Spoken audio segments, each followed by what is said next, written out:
I just received book mail today, so I thought it was the perfect time to do a book unboxing slash book haul because I also have a nice stack of books next to me that have been waiting to be a part of a book haul for a little bit of time now. So let's just get into it. I think I'm going to start with unboxing what I received from Book Outlet today because I am super pumped to review these.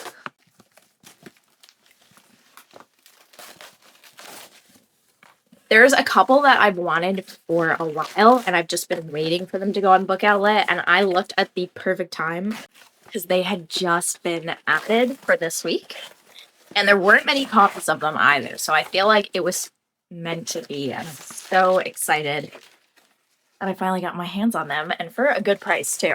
So first is The Unworthy. This is by the same author who wrote Tender is the Flesh, and this one I believe is about a cult. I don't know too much about it, and I don't really want to look up anything or read the synopsis because I do not want to be spoiled. I want to go into it completely not knowing what could possibly happen. I feel like with Tender is the Flesh, I kind of went into it knowing exactly what it was about, which was a good thing. If you do plan on reading Tender is the Flesh, I will say you should maybe read the trigger warnings and the synopsis before that one. But this one, I think I know what to expect with this author. I'm not going to be shocked or deeply disturbed by anything she wrote because, you know, I've read Tender is the Flesh, so I'm assuming it can get that bad or worse. But yeah, this cover looks super stunning. I can't wait to read it. Even the back looks really cool. And I just know that this one is going to have me on the edge of my seat and probably deeply disturbed by the end of it.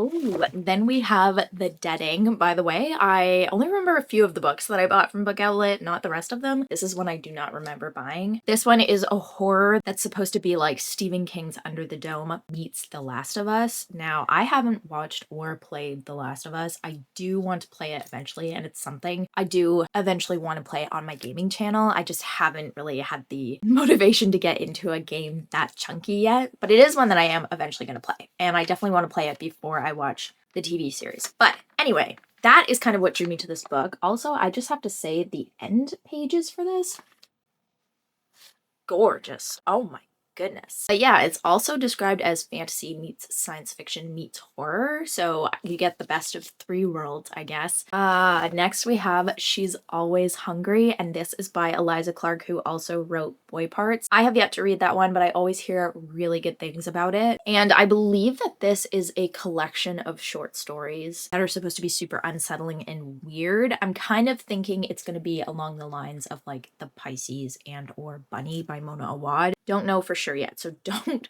quote me on that, but that's kind of the vibe I got from like the reviews and stuff. Next, we have another one I have been really wanting to get my hands on and read for a while, and that is The Vegetarian by Han Kang, I think. So sorry if I'm not pronouncing that one correctly. But this is another horror, of course. And I believe it is about a woman who starts becoming like deeply disturbed about eating animals and the grotesque things we kind of do to them. So she decides to go against the grain and be a vegetarian, and the people in her life are really mad about this. And they start to do horrible things to like assert their control and dominance over her and stuff. That's kind of what I got from the synopsis. Definitely speaks to me because I too do not eat meat, and it is definitely a taboo subject. A lot of people don't like talking about that because it makes them uncomfortable whether they too don't eat meat or do eat meat. Anyway, sounds like a super interesting premise to a book, and I definitely think it's one that I am going to enjoy.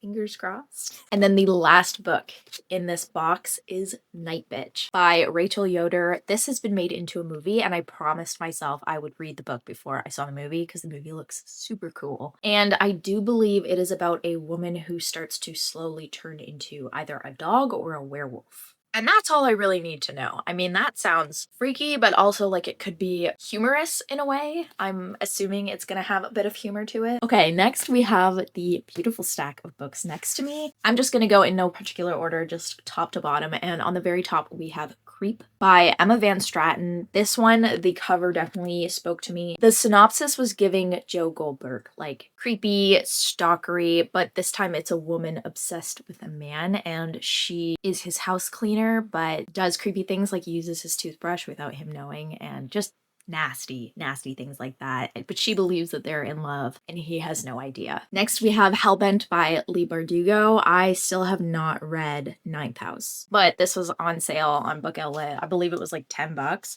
Ooh. Those end pages are absolutely beautiful. Oh my goodness. But yeah, that was my reasoning for buying this one. It was cheap and I am eventually going to get to it. Hopefully. Then I got I Was a Teenage Slasher by Stephen Graham Jones. And I think for this one, the title is kind of self-explanatory. It's about a teenage slasher. Enough said. It's going to be like I'm kind of thinking 80s funny, humorous horror kind of situation. I could be wrong, but that's the vibe I'm getting. Then I got The Resurrectionist by A. Ray Dunlap. And this one is supposed to be dark academia that follows I believe, a boy in college who is a body snatcher. It sounds like it's going to be creepy, and I also feel like I need to read more dark academia. I don't think I read very much of it at all. So I am trying to add more of it to my collection, so hopefully in the future I'll have the pull to read it. Also, once again, the cover is beautiful. I am always just drawn to covers. I judge books by their covers. I'm sorry, but if we're not supposed to, why are they so pretty? Next, I got Mouthful of Birds by Samantha Schweblin. This is also another collection of short stories, and I think this one is supposed to be horror meets fever dreams, which I always love in books. I mean, just the cover alone looks like a fever dream, I'm not gonna lie. But they are very short stories. There are 20 short stories in about 220 pages, I believe. So very, very short. And I feel like this would be a really good read for like 24-hour readathon or something like that, where I kind of want to have shorter things to read. I think short stories would definitely be the right way to go. And I also don't read enough short stories. So this seems like it would be my vibe, and I want to get more into that kind of stuff. Then we have Middle of the Night by Riley Sager. I have read one Riley Sager so far, and that was Final Girls, I believe it's called. And I did really like it. I was a little bit underwhelmed by it, I'm not gonna lie, but I think it's just because there was so much hype around it. I was expecting something a little bit more. So I figured I would give Riley Sager another chance and just try one of their new books. One that does not have a lot of hype around it because it is not as loved and read by everyone because it is brand new. Also, originally this was $40.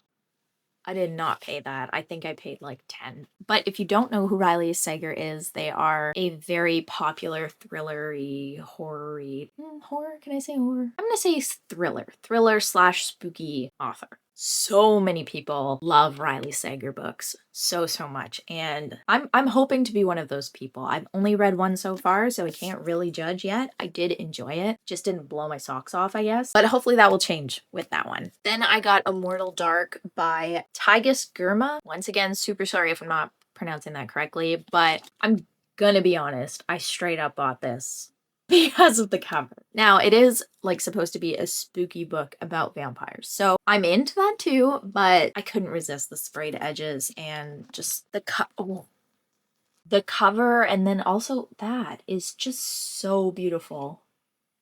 Hopefully the book itself, like the story itself, is actually good, or else that would be kind of disappointing. But we'll see. It's kind of a risk I wanted to take. It was also super cheap, and vampires, can you go wrong? Maybe, but it's not likely. Next, I got a bind up of 2 books that I always see and I've always thought about getting, but convinced myself not to. So I got 2 for the price of 1. And that is There's Someone Inside Your House and the Woods Are Always Watching by Stephanie Perkins. I see these everywhere. I swear it's meant to be. Definitely sounds like something I would enjoy. It sounds creepy, and I always like the feeling of like the goosebumps you get on the back of your neck when you're reading something and you're really creeped out. The titles honestly give that. I do, however, believe that they are young adult. So hopefully I still enjoy them. Sometimes young adult thrillers are good, and other times I just find they can be a little bit cheesy or lackluster or just not scary enough. It depends on the author, I think, and how well it's been written. To me, for a lot of like spooky books, it's about the atmosphere. So if the atmosphere is good, doesn't matter if it's YA, adult, whatever. But I do want to give these a shot, and it was really nice that they kind of both came in one. Next, I got Pineapple Street by Jenny Jackson. This is another one that I keep seeing absolutely everywhere, and the cover is super duper cool. And I think it's about really rich women, like one percenters who are living their lives. I'm not sure if it's slice of life. I'm pretty sure it's not romance. I think it's more like a literary fiction kind of situation. Not sure, but can't wait to give this one a go. Then I got Enchantra, which is the sequel to Phantasma. Still haven't read that one, but this one was also super cheap on Book Outlet, and I figured I'd get to it eventually. I'm pretty sure these are supposed to be dark fantasy romance. Dark romantasy, maybe? And that sounds totally up my alley, so it is something that I'm going to get to eventually. And that justifies me buying this one, I guess. Next, I got a book that I have seen absolutely everywhere for the longest time, and that is Icebreaker by Hannah Grace. I didn't know if I was ever going to buy this one and read it, just because I always see such mixed reviews. Some people love it, other people say it's just basically all smut, but I'm going to read it and judge for myself. I always find that that's the best way. Maybe I'll love it, maybe I'll hate it, but this was the special deluxe edition, and it was super cheap because, once again, I got it on Book Outlet, so I think I paid like $10, and it was originally Canadian $42.99. Holy moly. There's no way I'm paying $42.99. Oh my goodness. That would have to be a very good book for me to justify paying $42.99 for a romance. Anyway, hopefully I like it. And then lastly, it's definitely not a book haul if I don't have another edition of Pride and Prejudice to share. This one I also got on Book Outlet. I think all of these books I got on Book Outlet for cheapsies. So that's another justification, I guess, but it is this stunning edition of Pride and Prejudice by Jane Austen. I just could not get it because, like, holy moly, it is absolutely beautiful. And it has gold sprayed edges, and it's got like that little sewn in bookmark too. It's a classy edition. Oh my goodness. Super cheap, and there's literally not even like a ding or anything on it. So this is also being added to the steady growing collection of Pride and Prejudice that I own. That's not one of my book hauls if I haven't got at least another edition of Pride and Prejudice or The Lord of the Rings. That's just the way it always has to go. But anyway, that is going to do it for me for this book haul / book unboxing. Let me know in the comments if you have read any of these books and what your thoughts are on them. Hopefully you loved it if you did read any of these books, but if you hated it, let me know, because I always kind of like to know the vibe going into it. But with that, I hope you have a great rest of your week and happy reading.